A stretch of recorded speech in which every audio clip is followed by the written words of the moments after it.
Hello बच्चों, आज से हम कोऑर्डिनेशन कंपाउंड्स पढ़ने जा रहे हैं आईआईटी मेंस एडवांस्ड और नीट लेवल पे। तो स्टार्ट करते हैं एडिशन और मॉलिक्यूलर कंपाउंड्स।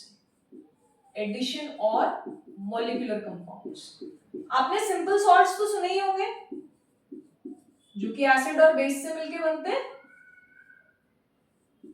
जैसे KCl है, जैसे MgCl2 है, जैसे NaCl है। ये किससे मिलके बने हैं? एसिड और बेस से मिलके बने।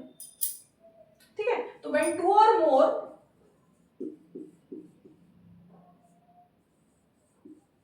simple salts are mixed in molar ratio to form a solution, एक solution बनाने जा रहे हैं आप, and allowed to evaporate,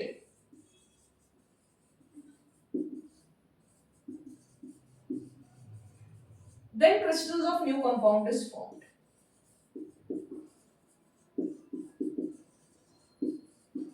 और वो नए कंपाउंड कौन होंगे? एडिशन और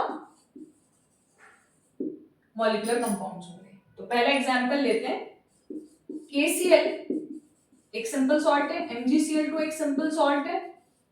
आपने 1:1 में आपने मिक्स किया तो आपको कार्बोनाइट एक कंपाउंड मिला।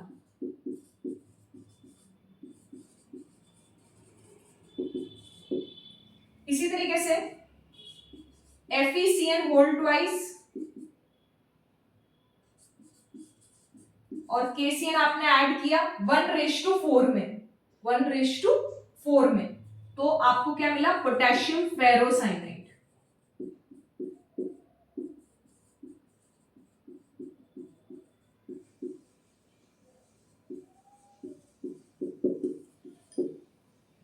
इसी तरीके से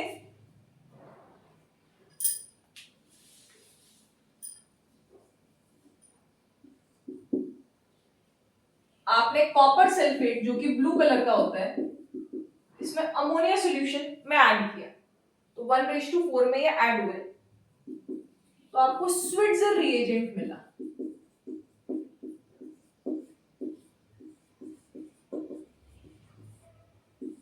जो कि डीप ब्लू कलर का होता है। Clear?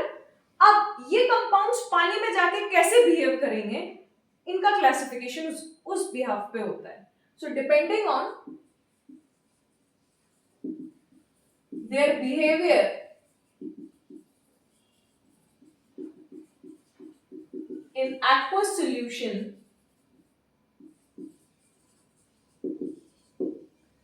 they are classified into two types. तो पहला टाइप है डबल सॉल्ट्स और लैटिस कंपाउंड्स, और सेकेंड टाइप है कोऑर्डिनेशन कंपाउंड्स और कॉम्प्लेक्सेस। तो पहले पढ़ते हैं हम डबल सॉल्ट्स। हेडिंग डालें डबल सॉल्ट्स।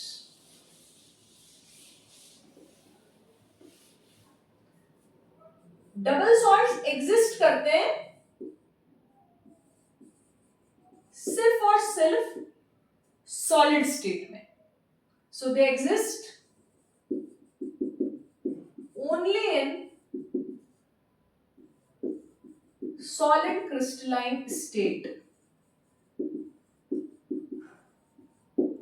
इसका मतलब क्या हुआ, एक एग्जांपल से समझते हैं। फेरस सल्फेट है, अमोनियम सल्फेट के साथ आप जब ऐड करेंगे इन्हें 1:1 रेशियो में, पहला एग्जांपल है, तो आपको मोहर सॉल्ट मिलता है। क्या मिलता है आपको? क्या मिलता है? मोहर सॉल्ट मिलता है, ग्रीन कलर का होता है। अब ये एक एडिशन कंपाउंड है, मॉलिक्यूलर कंपाउंड है। अब जैसे इसे एक्वस सॉल्यूशन में आप डालते हैं तो आपको Fe2+ का टेस्ट मिलेगा, आपको अमोनियम का टेस्ट मिलेगा,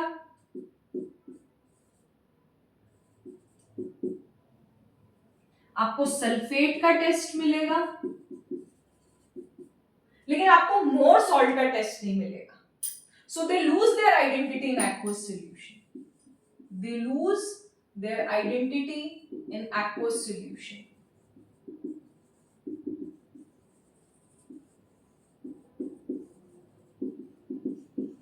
तो पहला एग्जांपल मोर सॉल्ट, जहां पे आपको इंडिविजुअल टेस्ट मिलेंगे, इंडिविजुअल आयंस के टेस्ट मिलेंगे, बट कंपाउंड का टेस्ट नहीं मिलेगा. सेकेंड एग्जांपल देखें.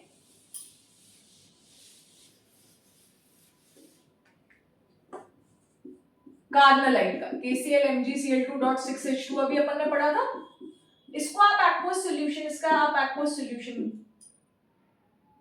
लेंगे तो आपको पोटेशियम K+ का टेस्ट मिलेगा, Mg2+ का टेस्ट मिलेगा, क्लोराइड आयन का टेस्ट मिलेगा, लेकिन कहीं पे भी कार्बोनाइट का टेस्ट नहीं मिलेगा. नेक्स्ट लिखें कोऑर्डिनेशन कंपाउंड्स और complexes.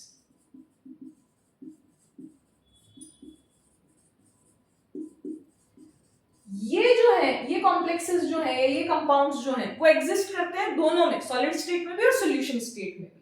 So they exist in solid state और in solution state. That is, they retain their identity. They retain their identity in solution state.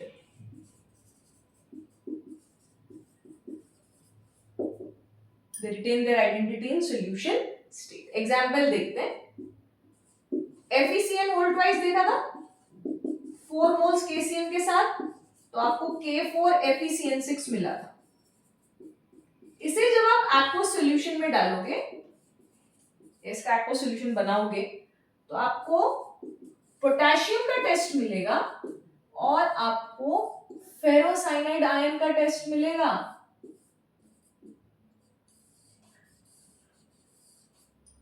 आपको Fe का टेस्ट नहीं मिलेगा इंडिविजुअल, आपको साइनाइड का टेस्ट नहीं मिलेगा इंडिविजुअल. इसको मैं थोड़ा इधर लिख देती हूँ. जब आप इसे एक्वस सॉल्यूशन में बनाएंगे, इसका एक्वस सॉल्यूशन, तो आपको K+ का टेस्ट मिलेगा और आपको फेरोसाइनाइड का टेस्ट मिलेगा.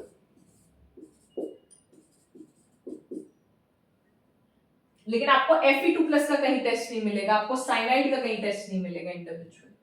इसी तरीके से सेकेंड एग्जांपल एक और लेते हैं. अगर आप कॉपर स्विट्जर रिएजेंट लेते हैं, कॉपर NH3 जब आप इसका एक्वस सॉल्यूशन लेंगे तो आपको इस कॉम्प्लेक्स का टेस्ट मिलेगा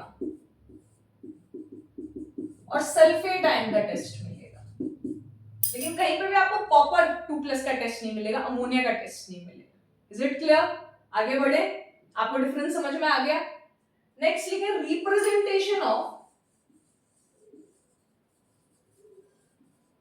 कॉम्प्लेक्स आयन.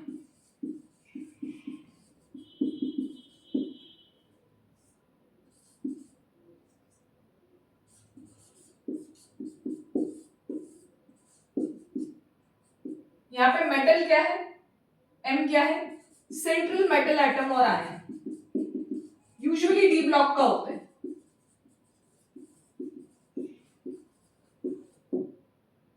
L क्या है, लिगेंड. एक्चुअली ये जो सेंट्रल मेटल एटम और आयन होता है, ये होते हैं लुईस एसिड,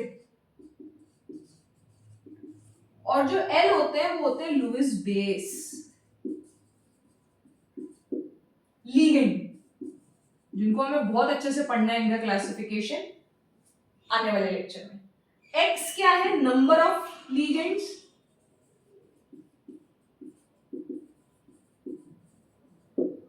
और +- क्या है, चार्ज. या तो नेगेटिव होगा चार्ज, जैसे +-1 +-2. एग्जाम्पल से समझते हैं. फेरोसाइनाइड आयन, वही ले लेते हैं एग्जाम्पल. तो इसमें जो इस पूरे कॉम्प्लेक्स पे जो चार्ज है वो -4 है. पॉजिटिव भी हो सकता है, नेगेटिव भी हो सकता है. तो चार्ज ऑन कॉम्प्लेक्स, या फिर इसको क्या कहते हैं, कोऑर्डिनेशन एंटिटी, जो कि आगे पढ़ने जा रहे हैं। तो ये चीज समझ में आ गई होगी आपको। आगे बढ़े।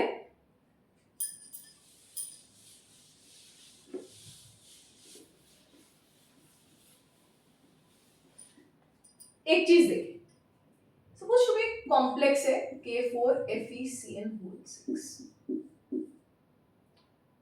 इसमें ये पोटेशियम आयन है और फेरोसाइनाइड आयन है, ठीक। तो ये जो है जो कॉम्प्लेक्स बना रहा है उसे बोलेंगे कोऑर्डिनेशन स्फीयर, जिसमें मेटल और लिगेंड के बीच में बॉन्ड है, कोऑर्डिनेट बॉन्ड। लिगेंड क्या है, लुईस बेस, जो अपना इलेक्ट्रॉन पेयर डोनेट करेगा, और किसको डोनेट करेगा, सेंट्रल मेटल एटम और आयन को। कब डोनेट करेगा, जब इसके पास जगह होगी रखने की, तो वेकेंट ऑर्बिटल होंगे तब। तो ये लुईस एसिड है, ये लुईस बेस है। तो इसे कोऑर्डिनेशन स्फीयर कहते हैं या कोऑर्डिनेशन एंटिटी कहते हैं। क्या कहते हैं, कोऑर्डिनेशन एंटिटी। और ये जो बाहर सिंपल आयन है इसे कहते हैं काउंटर आयन या फिर आयनाइजेशन स्फीयर।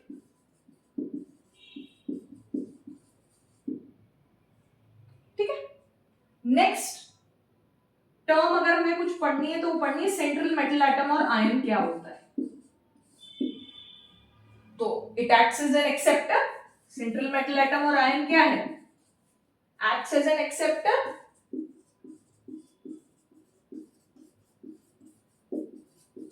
एक्सेप्टर है Lewis acid, it acts as an acceptor that can accommodate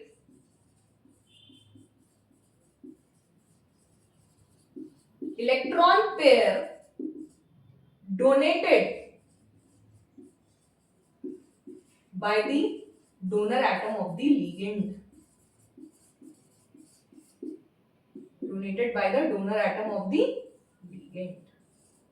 next ligands क्या होते हैं, यहां तक लिखा आप लोगों ने,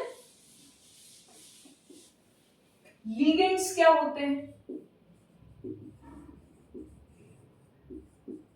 वो स्पीशीज, वो मॉलिक्यूल भी हो सकता है, वो आयन भी हो सकता है। आगे हम पढ़ेंगे कि ये लिगेंड्स पॉजिटिव, नेगेटिव, न्यूट्रल सब हो सकते हैं, नेक्स्ट लेक्चर में पढ़ेंगे। सो स्पीशीज, मॉलिक्यूल्स और ion that can donate at least an electron pair that can donate at least कम से कम एक इलेक्ट्रॉन पेयर तो डोनेट करे to the vacant orbital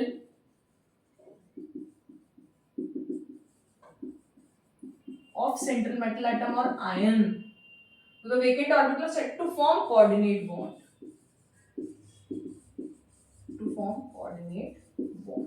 अब ये लिगेंड्स कितने भी हो सकते हैं, दो भी हो सकते हैं, दो में शेप बनेगी लीनियर, ज्योमेट्री पढ़नी है, दो में शेप बोले ज्योमेट्री बोले दोनों सेम होंगे यहाँ पे।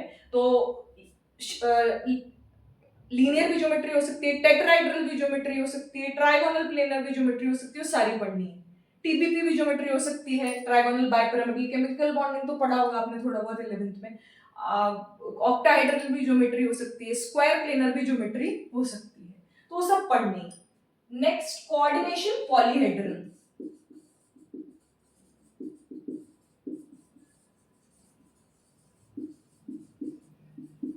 द स्पेशल अरेंजमेंट, स्पेस में कैसा अरेंजमेंट है लिगेंड्स का, लिगेंड्स का स्पेस में कैसा अरेंजमेंट है जो कि अटैच्ड है, दैट आर अटैच्ड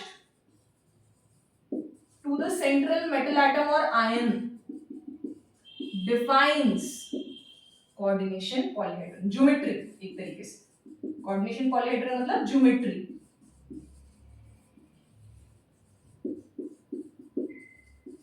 उस सेंट्रल मेटल एटम और आयन की क्या है, कोऑर्डिनेशन पॉलीहेड्रल की ज्योमेट्री। उस सेंट्रल मेटल एटम और आयन की ज्योमेट्री या कोऑर्डिनेशन पॉलीहेड्रल। ठीक है, तो कुछ कॉमन पॉलीहेड्रल कोऑर्डिनेशन पॉलीहेड्रल हैं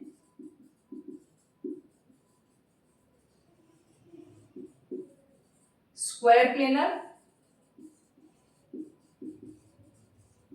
टेट्राहेड्रल,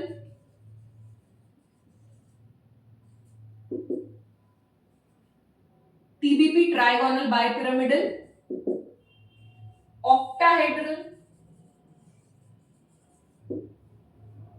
ये तो स्क्वायर पिरामिडल,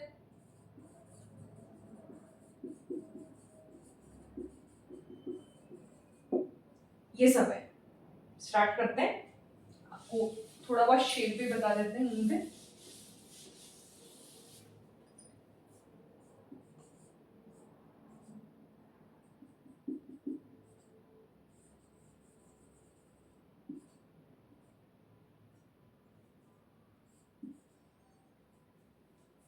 ये हो गया आपका टेट्राहेड्रल, ये हो गया आपका टेट्राहेड्रल, ये हो गया आपका square planar,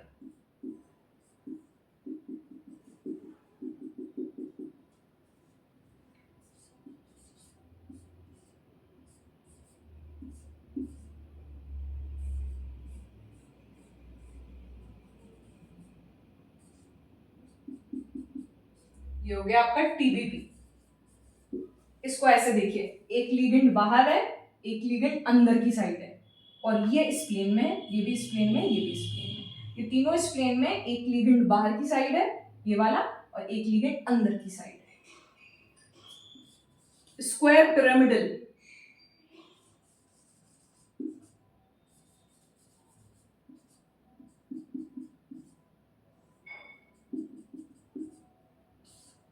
square pyramidal,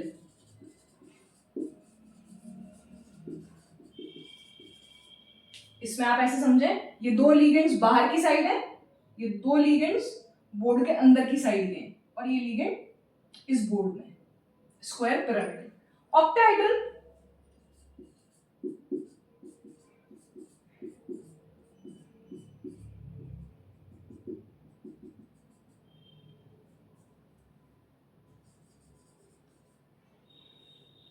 clear? तो ये कुछ कोऑर्डिनेशन पॉलीहेड्रन है कॉमन, और इसमें एग्जाम्पल भी लिखें कोऑर्डिनेशन पॉलीहेड्रन में। पहला एग्जाम्पल लिखें, 6 लिगेंड ऑक्टाहेड्रल, 4 लिगेंड दोनों हो सकते हैं, स्क्वायर प्लेनर भी और टेट्राहेड्रल भी। ये टेट्राहेड्रल होता है, आगे पढ़ेंगे, ये टेट्राहेड्रल होता है। कोबाल्ट NH3 होल 6 3+, निकल CO होल 4, PT Cl4 2-। ठीक है, यहां तक आपने लिख लिया होगा। नेक्स्ट लिखेंगे टाइप्स ऑफ कॉम्प्लेक्सेस, पॉज करके लिख लीजिए, टाइप्स ऑफ कॉम्प्लेक्सेस।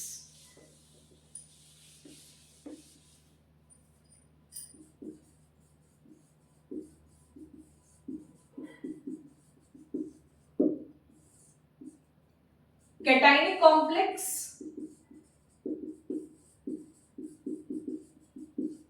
और पॉजिटिवली चार्ज्ड कॉम्प्लेक्स।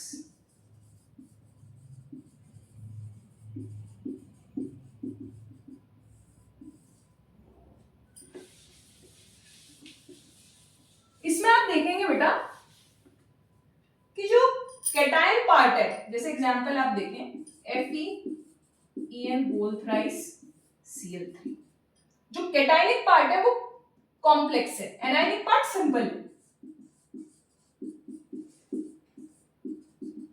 देखिए, एनायनिक पार्ट सिंपल है, कैटायनिक पार्ट कॉम्प्लेक्स है।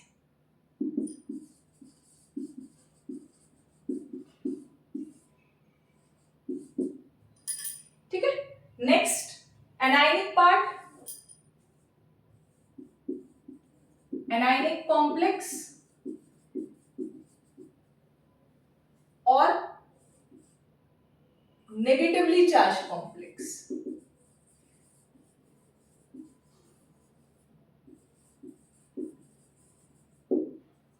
जैसे अब यहां पे कैटायन सिंपल है, देखिए K+, और एनायन क्या है बेटा, कॉम्प्लेक्स। एनायन क्या है, कॉम्प्लेक्स। क्लियर? नेक्स्ट ये आपको समझ में आ गया? यहाँ पे कैटायन सिंपल है, एनायन कॉम्प्लेक्स है। Is it clear? क्लियर है? आगे बढ़े।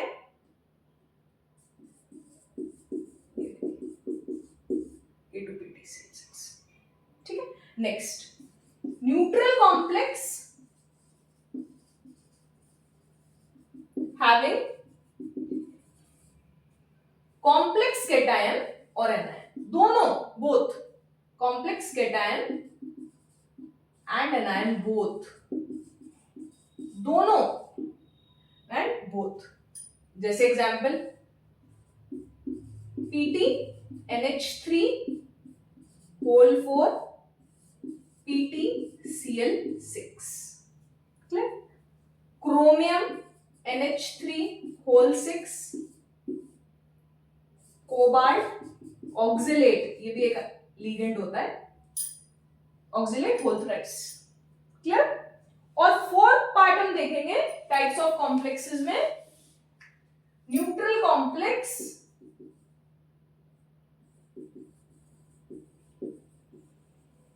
having, just a minute, neutral complex having no negative charge, having no net charge, इधर ना पॉजिटिव ना नेगेटिव, नो नेट चार्ज। जैसे निकल CO होल 4 है, क्रोमियम CO होल 6 है, समझ आया? क्लियर? नेक्स्ट दो ही टर्म्स और पढ़नी है, फिर हम लीगेंड्स नेक्स्ट चैप्टर से स्टार्ट करेंगे। तो नेक्स्ट लिखें homoleptic complexes, homoleptic complexes, complexes in which central metal atom or ion is coordinated with same kind of ligands, with same kind of ligands, एक ही टाइप के ligands होंगे उस complex में, जैसे कि कॉपर NH3, स्विट्जर रिएजेंट ले सकते हैं, K4FeCN6, K3FeCN6, K3FeCN6 ले लो, ठीक है? तो सेम लिगेंड्स है, अमोनिया 4 है, साइनाइड 6। हेटेरोलिप्टिक कॉम्प्लेक्सेस, और कोऑर्डिनेशन नंबर 6 है तो ऑक्टाहेड्रल कॉम्प्लेक्स है। कैसा कॉम्प्लेक्स है? ऑक्टाहेड्रल। तो कई जगह आपको क्वेश्चन की स्टार्टिंग में लिखा होता है होमोलिप्टिक ऑक्टाहेड्रल कॉम्प्लेक्स, तो आपको पता होना चाहिए। Next, heteroleptic complexes.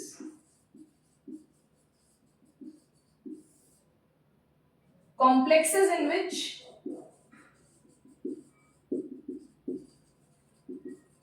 central metal atom or ion is coordinated with different types of ligands. Different kinds of ligands, different types of ligands, different kind of ligands। जैसे ब्राउन रिंग कॉम्प्लेक्स, बहुत famous example है, इधर लिखते हैं brown ring complex.